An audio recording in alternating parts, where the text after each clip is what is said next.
Diamond Platinum ameenda kuwasaidia watu wa Tarime, amepiga nao picha, ameonyesha jinsi ambavyo anawasaidia watu.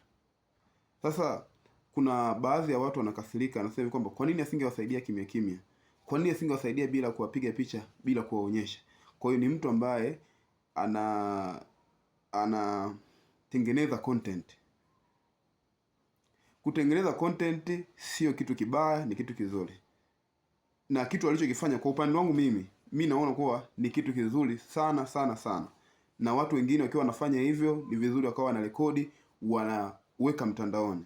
Sasa hii itasaidia watu wengine kujua, kwa sababu si kila mtu ana uwezo wa kujifunza kwa kuambiwa, lakini mtu mwingine anajifunza kwa kuona.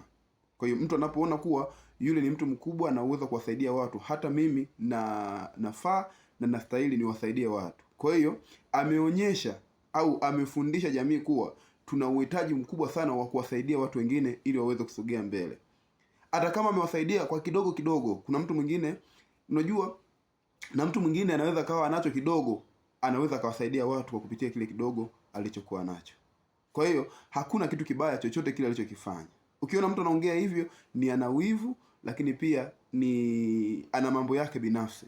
Lakini kitu alichokifanya, amekifanya kitu kizuri kabisa. Kwa hiyo hata kama wewe una pesa, una kamera, unaweza kwenda kuwasaidia na kuwaonyesha. Pointi ni kwamba sio kwa ajili yako na sio kwa ajili ya wale wanaopewa msaada, lakini ni kwa ajili ya watu wengine ambao wanacho, wanaweza wakajifunza kupitia kuona, na kupitia kwake kujifunza kupitia kuona, kuna uwezekano mkubwa wa kuleta mageuzi ya mioyo ya watu, na watu wataanza kuona kuwa kumbe tunastahili na tuna deserve kuwasaidia watu wengine. Kwa hiyo kitu alichokifanya ni ametoa funzo kwa watu wengine alichokuwa nacho, au amewakumbusha watu wengine kuwa kuna watu ambao wanahitaji misaada. Kwa hiyo kwa upande wangu mimi sioni mahali alipokosea.